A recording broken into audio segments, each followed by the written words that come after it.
Diría que para este punto ya es muy común que al momento de escuchar acerca de el infierno, hay una serie de imágenes que nos vienen a la mente acerca de este lugar.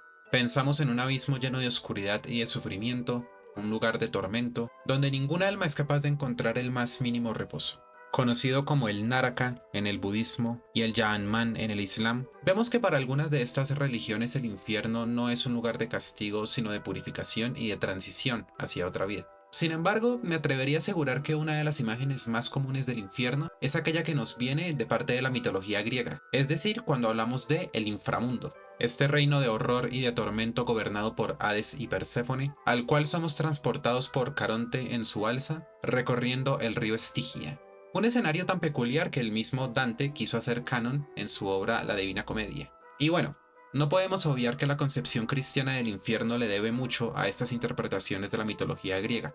Empezando por la misma palabra infierno, la cual recordemos que es del latín infernus, y además me atrevería a afirmar que es gracias a la cosmovisión cristiana que el infierno se ha convertido no solamente en un elemento de reflexión filosófica y religiosa, sino también en una preocupación viva sobre un problema real en torno al destino final de las almas una vez que mueren. Y es mucho lo que se ha escrito acerca de este lugar y lo que podríamos decir en torno a criterios teológicos, religiosos, filosóficos, exegéticos. Sin embargo, a este respecto considero que es la literatura la que tiene los mejores elementos para poder describir de una manera viva y contundente cómo es realmente este lugar. De manera que en este video estaremos compartiendo unas cuantas reflexiones acerca del infierno de la mano de un autor que ya para este punto es un gran amigo de la casa, el señor C.S. Lewis, y su obra El Gran Divorcio, en la cual Lewis plantea una perspectiva del infierno bastante atípica e interesante. Y en esta ocasión hay dos personas muy importantes que me acompañan en la realización de este video. Por un lado está mi querido amigo Diego Ortiz, quien es además un lector empedernido de la obra de Lewis, razón por la cual este video va a tener un formato un poco distinto a los anteriores, ya que va a ser más bien una suerte de podcast. Y tuvimos el placer de poder disfrutar de esta lectura acompañados por un exquisito café de muy buena calidad, cuya preparación vino de la mano de otro muy querido amigo que es Lobsan Lamat, el cual en el transcurso de la tertulia nos estará explicando un poco acerca de cuál es el proceso para haber podido llegar a ser una bebida tan exquisita. Habiendo hecho estas aclaraciones, comencemos. ¿Cómo estás, Diego?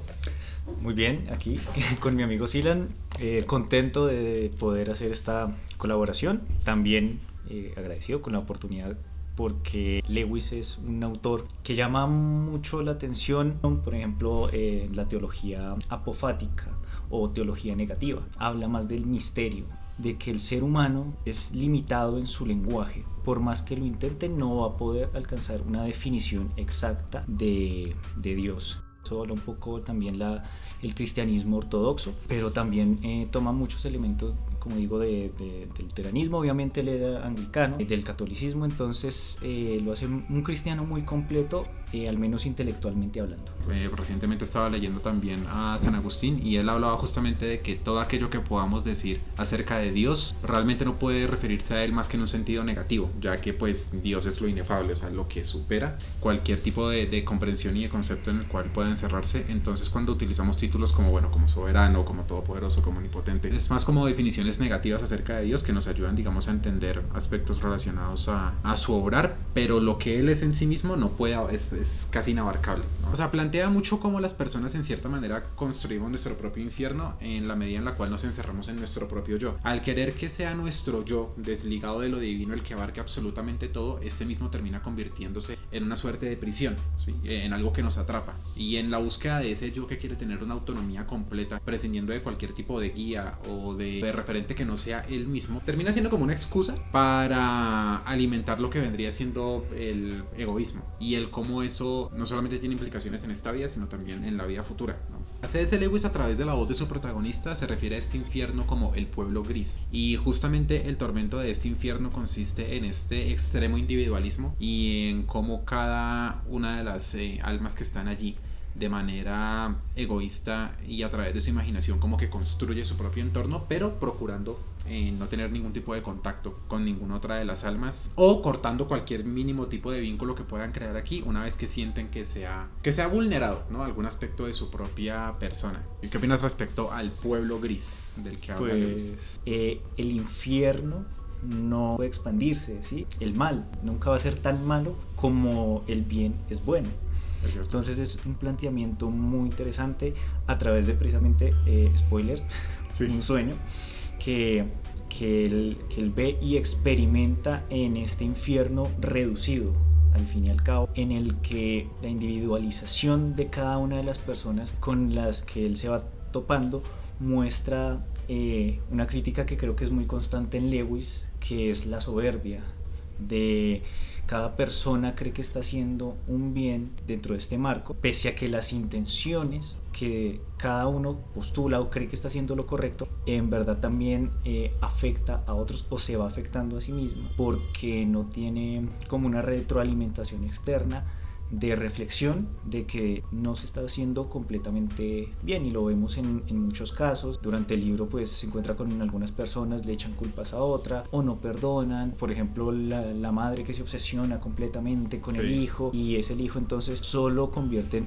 a algo material en su objeto de agrado o desagrado, y esto pues conlleva la soberbia y el hecho de que al menos dentro del planteamiento que hace Lewis en el libro no haya como una salvación o se mantengan retenidos y aferrados a esa soberbia, a ese único pensamiento y por ende a ese infierno. Totalmente de acuerdo. Y ahí tocas algo muy interesante porque es uno de los planteamientos más bonitos de este libro, que realmente no es tanto que las personas que están atrapadas en el infierno no tengan la capacidad de salir de allí, sino que genuinamente no quieren. De hecho, hay algo muy interesante y es que hay incluso una ruta para poder pasar de este infierno a un estado transitorio para poder alcanzar el cielo. Sin embargo, se plantea muy desde el comienzo que para ello tienen que soltar aquello a lo que se están aferrando, y muchos de ellos deciden pues genuinamente no hacerlo, y no tanto por el hecho de que, tal y como lo dices, tengan un interés en perseguir el mal por el mal en sí mismo como fin, ¿no? Ya que, como plantea Lewis en otros libros y también muchos grandes teólogos y escritores cristianos, el mal en sí no posee una cualidad ontológica positiva, sino que únicamente existe como deformación del bien y depende del mismo. Entonces, aquí el mayor error de las personas no sería tanto que estén siendo consciente o deliberadamente malas, sino que tienen una suerte de entendimiento deformado del bien. Es decir, que aquello que ellos están entendiendo y por lo que están peleando como lo que ellos consideran que es justo y correcto y una reivindicación de su derecho, es decir, como algo que tendría que otorgárseles o en lo que habría que darles gusto. Venga, Ona, venga, ¿quieres aparecer? ¿Tanto protagonismo quieres? Ven. Presento a Ona, la gatica de Diego, mi querido amigo. Saluda a Ona. Y de esa manera es que esta madre que está tratando de ser persuadida de que para que pueda ir al cielo y abandonar el estado en el que se encuentra tiene que reconocer que había convertido a su hijo en un ídolo, y que por tanto cuando Dios decide terminar con la vida de este hijo y traerlo a su seno, realmente también estaba quitándole este ídolo que estaba impidiendo que ella pudiera tener una relación con Dios. Pero ella se aferra tanto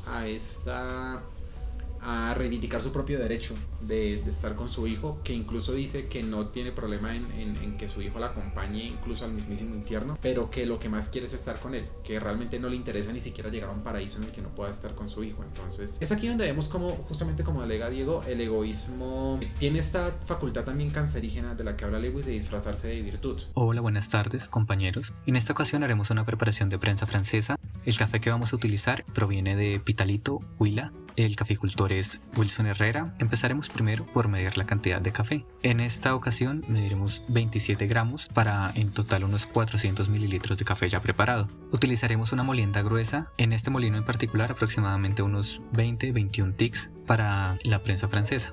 Procederemos a humedecer el café para eliminar o reducir la estática dentro del molino.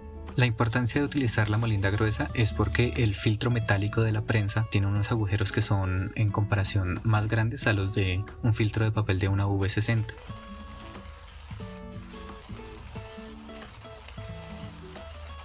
Después de moler el café, lo apartaremos un momento y comenzaremos a precalentar la prensa francesa. Al precalentar la prensa, lo que logramos es que la preparación final del café tenga una temperatura más agradable. Podríamos aprovechar el agua con la que precalentamos la prensa francesa para precalentar los vasos.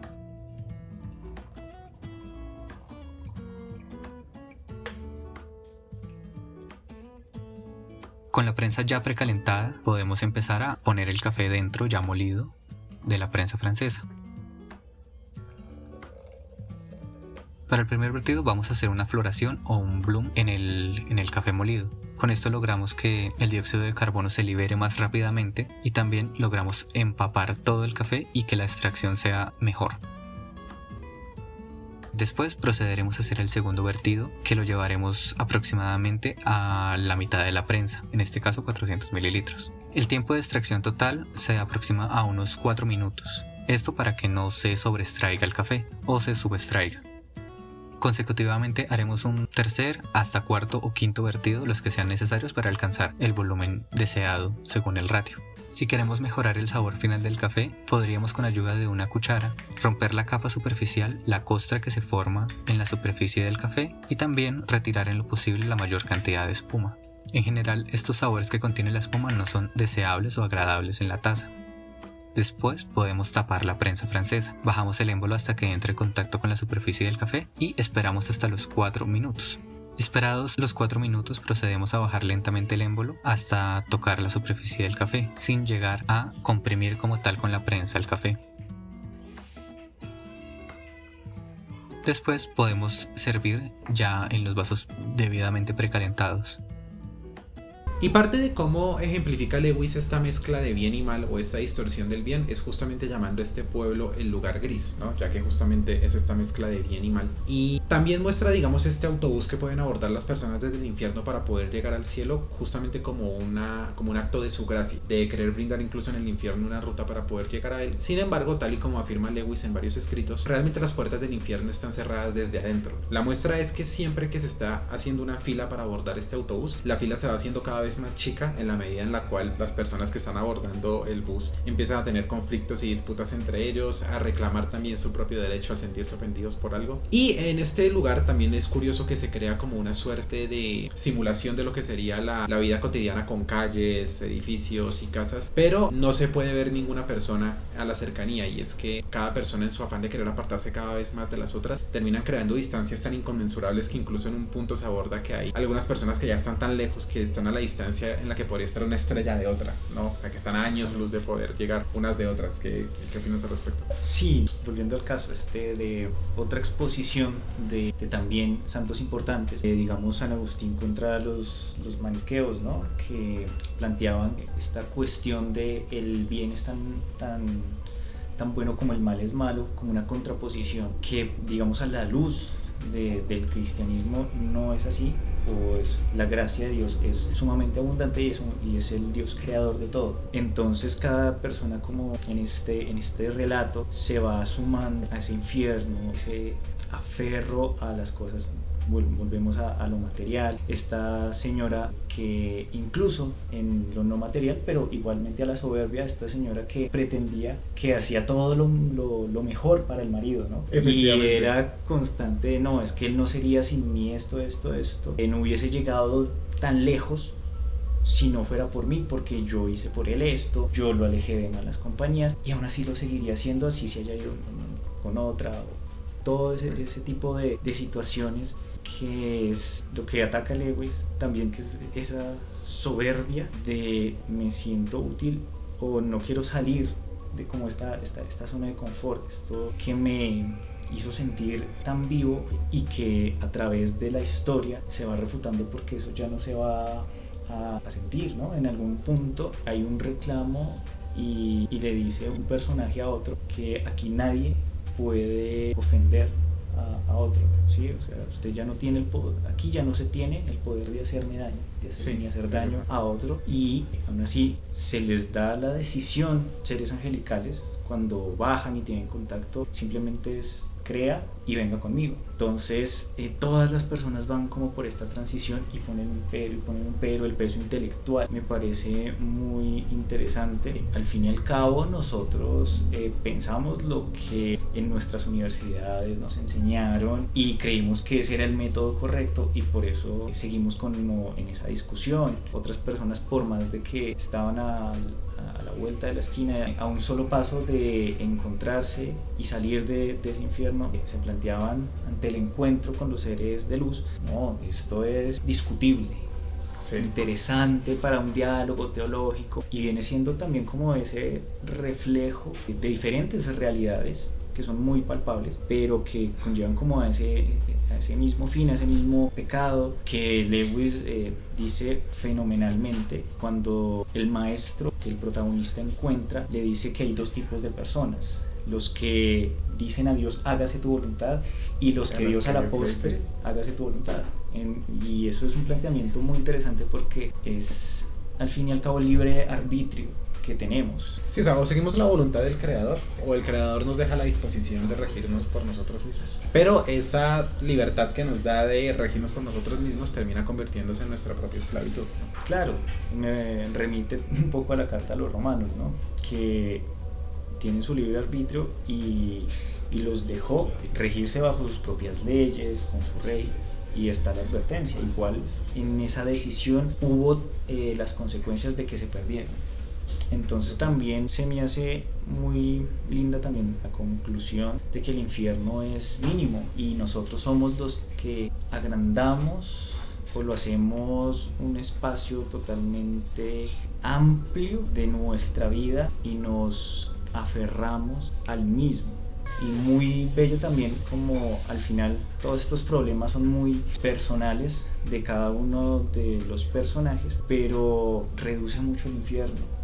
Reduce el infierno a algo tan mínimo que no pasa nada si se lo come una ave. Y también pues, estos seres de luz tratan de volver, tratan de salvar. Da como esa esperanza, pero pues él igual advierte, es un sueño, es algo que tiene como esta cuestión de mi opinión, más no es doctrina. También el maestro llega al punto de decir que, bueno, serán como dioses, sabemos asumir esa cuestión de ser como dioses sin Dios, y ahí va como también la parte apofática del asunto, ¿no? La parte más mística, más experiencial de lo que es la fe. Por eso decía como al inicio a este tocar puntos que la teología occidental como que olvida, como que se trata más de un Dios lógico, de solo podemos llegar a Dios por medio de la razón, tendiendo a negar como esa gracia de Dios, de ser salvos, de conectar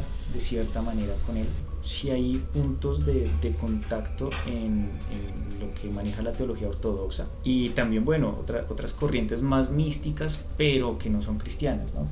Y pues también es consciente, siendo ateo, que el cristianismo es como el mayor sentido, ¿no? Algunos filósofos incluso, si se podría catalogar el cristianismo dentro de una escuela, es la filosofía del ser, ¿no? Sí, porque también está esa cuestión de mi relación con Dios es personal, entonces el ser personal es presente y distante, no está, pero lo siento, que esta justicia de Dios es tan justa que a quien lo rechazó o quien eligió pues el pecado simplemente lo va a reducir de la grandeza que es, por ejemplo, la vida, ¿no? Total. Hay una frase de Lewis que me gusta y es que de una persona que le preguntaba, bueno, ¿y por qué Dios tiene que mandar al infierno a las personas que no creen en Él? ¿Por qué no pueden simplemente dejarnos en paz? Y él decía, justamente esa es la paradoja del infierno. O sea, cuando Dios te deja en paz, ese es el infierno, realmente. Y hay una cuestión muy bonita de lo que tocaste respecto a estas almas que tenían la oportunidad como de ir hacia la otra vida. Poniendo las cosas en contexto, este autobús que pueden tomar las almas que están en el infierno para poder llegar al cielo es justamente un ejemplo de la gracia salvificante que Dios les entrega. Y bueno, lo que sucede es que este autobús no los lleva directamente al paraíso, sino que los lleva a un lugar en particular, que es como una suerte de prado, y a este lugar bajan algunas de las almas que ya fueron salvas a tratar de convencer y persuadir a estas almas de que pues abandonen aquello que justamente no los está dejando poder trascender para que puedan llegar al cielo. Y aquí es donde justamente se hace esta petición de que suelten aquello a lo cual se aferraron tanto que terminó convirtiéndose en su propio infierno. Es similar a lo que aparece en los evangelios cuando Jesús está llamando a sus discípulos a seguirlo y algunos le dicen, bueno, pero déjame primero entierro a mi padre, déjame primero que me ocupe de mis asuntos, no sé, en cuestiones de mi campo y todo lo demás. Y es ahí donde justamente Jesús dice que quien no esté dispuesto a dejarlo absolutamente todo para seguirlo, pues realmente no es digno de su reino. Y que son cosas que realmente no tienen un valor tan importante. O sea, si esas cosas en vida no tenían un valor tan importante, pues menos aún en el infierno, donde ya realmente ya solamente están en la mente y en el corazón de cada persona, ya no tienen ni siquiera un lugar en una realidad palpable. Sin embargo, tal y como en el ejemplo ejemplo que ponía esta señora que toda su vida estuvo hostigando a su marido, tratando de convertirlo en una persona de altas influencias y con un trabajo en una posición importante y todo lo demás. Ella misma dice, cuando sabe que el esposo se encuentra en el paraíso, que está dispuesta a asumir nuevamente el sacrificio de reformarlo de nuevo, incluso si es en la otra vida. Entonces ahí uno se da cuenta que le siguen dando más valor a ese tipo de cosas que a lo que está más allá, justamente porque es lo que consideran que en cierta manera le da valor a sus propias vidas. Es por eso que la señora que tenía este hijo que falleció no consigue poder estar en el paraíso si no es junto a él. Es por eso que esta señora, al afirmar aquello con lo que sintió que le dio valor a su vida, no es capaz de soltarlo para poder estar en el paraíso en busca de algo mejor. Y es por eso que también hay algunos, como un artista que se preocupa más por el estado del arte en el mundo y de la misión que supuestamente tiene como artista, no es capaz de soltar eso por ir al paraíso. O este sujeto que, hablando de supuesta alta teología, dice que tiene una labor más importante en el infierno, que es la de discutir acerca de cuestiones como, por ejemplo, si Jesús realmente fue el hijo de Dios o no. O sea, discutir ese tipo de cuestiones en el infierno. Y al ver que no quieren soltar ese tipo de cosas, lo que uno se da cuenta es que realmente no quieren soltarse a sí mismos y aquello con lo que sienten que le dieron valor y significado a sus vidas, por entregarse a algo mayor, aunque ese algo no se trate realmente de ellos. Bueno, vamos ahora a hacer una preparación de filtrado. Vamos a utilizar una B60. Y bueno, lo primero que vamos a hacer es pesar el café. Después de pesar el café vamos a humedecerlo un poco para reducir la estática dentro del molino. Vamos a utilizar una molienda media. En este molino específicamente vamos a utilizar 17 clics.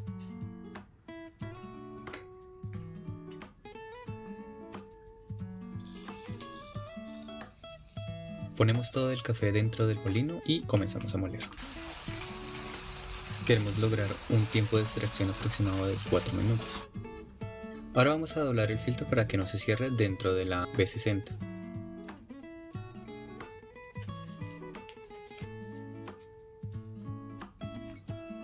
Ahora vamos a limpiar el filtro, que también nos sirve para precalentar la B60 y el server.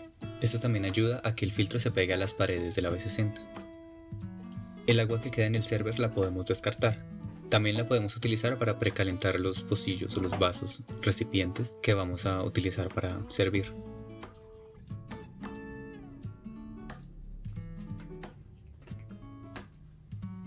Ahora vamos a poner el café ya molido dentro del filtro. Nos aseguramos de que esté bien esparcido. Vamos a hacer el primer vertido, que consiste en una floración o bloom. Este nos servirá para sacar el CO2 presente en la molienda del café y también para poder empapar todo el café de agua. La floración o bloom durará aproximadamente unos 30 segundos. Ya en el segundo vertido procuraremos que sea en círculos, trataremos de no tocar las paredes del filtro.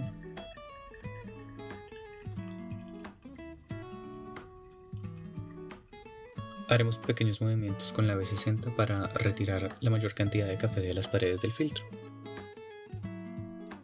Después de que el agua termine de fluir a través del café, la bebida estará lista.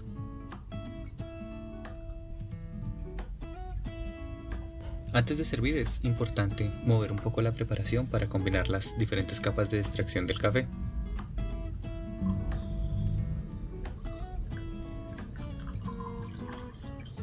Una vez servido en los pocillos, ya estará listo para disfrutar. Y tal y como mencionaba Diego, el infierno puede llegar a parecer que tiene una expansión infinitamente grande, pero es porque cada una de estas personas, al haber querido separarse de las otras cada vez más kilómetros y poder obtener todo lo que quieran en el infierno solo con poder imaginarlo, a pesar de que esté completamente desprovisto de sustancia, se han encargado de convertir esas cuestiones a las que se aferran en algo que es infinitamente grande para ellos, al punto en que es todo su universo. Pero el problema es que sigue siendo algo imaginario, ya que cuando nosotros nos desprendemos del elemento divino, terminamos desprendiéndonos también de cualquier tipo de atisbo de realidad, porque pues Dios, justamente como el ser, es la causa primera de todo lo que es real. Si nos despojamos de aquello que le da el ser y la sustancia a las cosas, pues todo lo que nos queda es completamente imaginario, inútil, y no basta para poder saciar verdaderamente nuestra necesidad de aquello que nos trasciende. Y es por eso que estas almas, cuando llegan a este lugar a encontrarse con los seres luminosos, ven que existe el prado, ven que hay un río, pero no pueden palpar absolutamente nada de esto porque realmente solo se han convertido en una sombra de lo que alguna vez fueron. Es porque todas estas cosas son reales, pero ellos son lo imaginario. Y al querer aferrarse a estas cosas que no los dejan trascender, se están aferrando a algo que no tiene ningún tipo de sustancia real. Exactamente.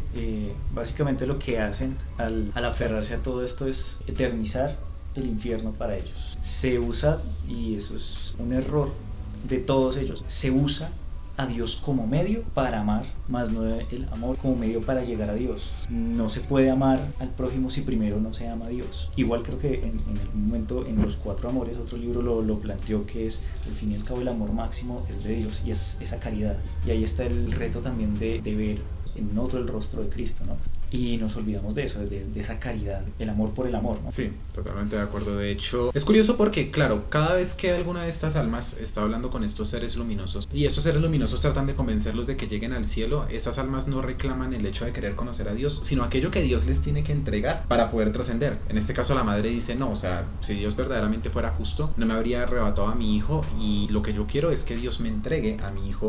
Algo que me gusta mucho que le dice uno de los seres luminosos a la madre que había perdido a su hijo es que justamente el error que estaba cometiendo no había sido realmente el amor a su hijo, sino que ese amor a su hijo tenía que convertirse en el medio para poder entender y acercarse al amor divino, en lugar de convertir ese amor a su hijo en un fin en sí mismo, ya que al haberlo convertido en un fin también le había hecho un daño tremendamente grande a este mismo hijo. Y es también curioso ahí, no solamente lo que afirma Lewis acerca de cómo el orgullo es el pecado más diametralmente opuesto al cristianismo, sino también cómo puede convertirse en una fuerza tan grande que puede hacer también que uno incluso decida mantener la perpetuidad de un estado tan lamentable como el de estas almas que están en el infierno solamente por no ceder, ¿no? Y por eso creo que el mismo Lewis llama a este orgullo una fuerza demoníaca, porque puede convertirse en una motivación tan grande como lo puede ser el amor mismo, y es lo nefasto, y eso también es como la convicción que reivindican constantemente los demonios y el mismo Satanás para mantenerse en su estado de rebeldía. Es un cáncer, es muy peligroso el orgullo. Sí, es tan denso que este mismo orgullo se refleja en este contacto con estos seres luminosos. Recuerda de uno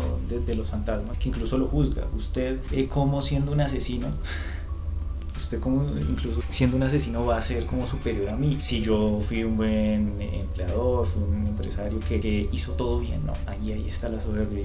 Yo no voy a juntarme con un simple asesino, y el que usted asesinó, y el ser de luz le comenta que también está entre los seres de luz, entre los salvados. Es muy curioso y muy incisiva también esa partecita en la que dice cuando lo asesiné a él, bueno, fue una cuestión posiblemente de momento, pero usted lo llevé matando mucho tiempo en mi mente, en mi corazón, y esto es a veces mucho más cruel, viéndolo como de esta manera más espiritual, ¿no?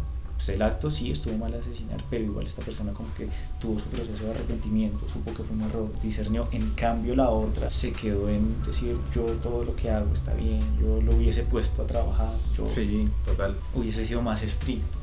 De hecho, me recuerda a dos situaciones con Jesús, ¿no? Por un lado, el por qué justamente él dice que si uno guarda rencor contra una persona ya es culpable de asesinato. Porque claro, si bien se puede cometer un homicidio incluso por un acto del momento, tal y como hemos visto en la misma Biblia que pasó, por ejemplo, cuando Moisés, queriendo defender a este hebreo que estaba siendo maltratado por el soldado egipcio, lo asesinó involuntariamente. Pero el rencor sí es un acto en el cual uno consciente y deliberadamente está reivindicando ese asesinar en su corazón a la otra persona. Y también un poco me recuerda la parábola del hijo pródigo, porque claro, ahí podemos ver también ejemplificado el reclamo de este hijo que dice, o sea, padre, pero si yo estaba aquí siempre contigo, te he servido, te he sido obediente en todo, ¿cómo es que mi hermano que se despilfarró absolutamente todo y se fue de juerga y te defraudó y todo lo demás, para él matas el becerro cebado y para mí no? Entonces es como, o sea, la fuerza con la que este sujeto le dice, no, tú me asesinaste y si tú estás en el paraíso realmente no tengo ninguna intención en estar allá, sabiendo que voy a estar contigo porque tú no deberías estar ahí, no te lo mereces.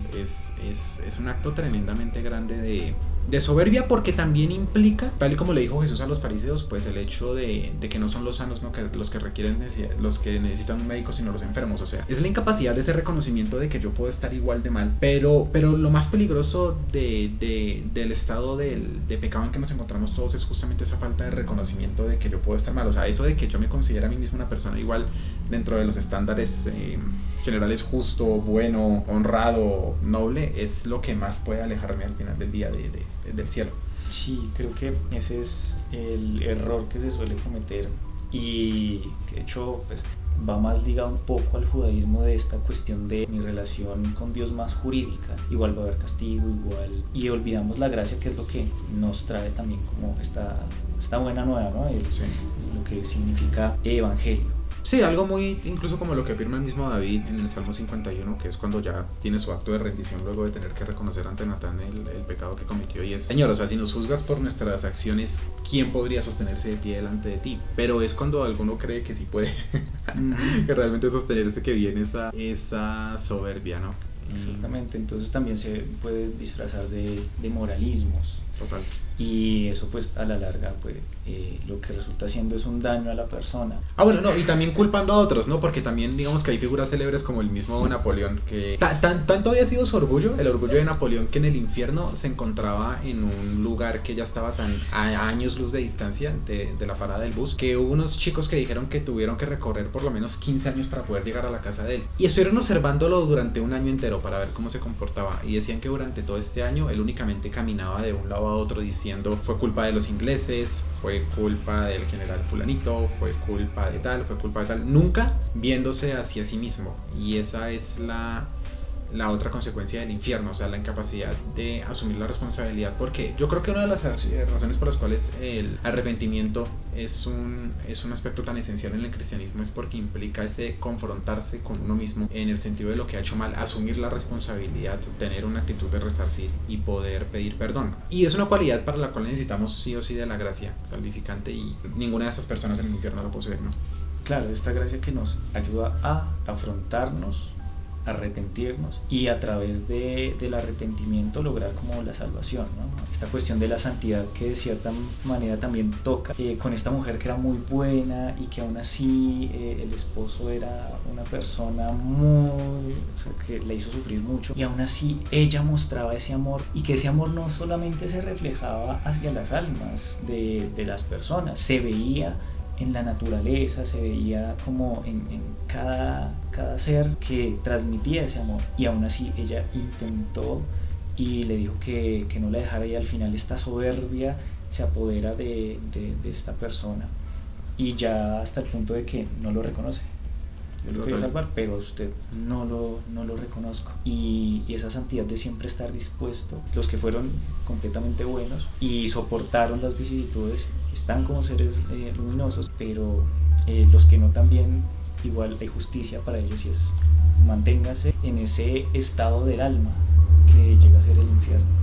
No, y además que más que un castigo también es algo necesario, ya que realmente no hay forma de que en el estado en el que se encuentran puedan estar en el cielo sin que este represente un tormento para ellos, porque solamente el lugar en el que se encontraban para encontrarse con los seres luminosos ya era un lugar que les lastimaba mucho. Decían que solamente por el hecho de caminar en el prado sentían que el pasto era duro, cortante, y claro, y todo lo que es realidad, que es de lo que está pues envuelto el paraíso y lo que comprende a Dios, que es el ser de las cosas, termina siendo algo agónico para ellos, porque primero tienen que también volverse realidad, volverse ser de nuevo, y no esta imagen o este reflejo o este fantasma de lo que eran. Y para ellos son ellos los que tienen que cambiar, y ese es el punto. O sea, no, muchos de ellos tenían la exigencia de que el paraíso tuviera que adaptarse a como ellos estaban, y no que ellos fueran los que tuviesen que cambiar, y esa era la condición tan triste de ellos. Por ejemplo, en el caso de que comentaba Diego también, de esta chica que, bueno, ya habiendo sufrido mucho en vida a causa de su esposo y volviendo como un ser luminoso para querer salvarlo, ella trataba de persuadirlo de que fuera con ella, pero algo que le frustró mucho a él era ver que él ya no tenía la capacidad de poder lastimarla como lo hacía en vida a través de las manipulaciones que él hacía. Y justamente cuando ella le dice que ya no tiene ningún poder para poder lastimarlo, es como que eso le hubiera afectado más que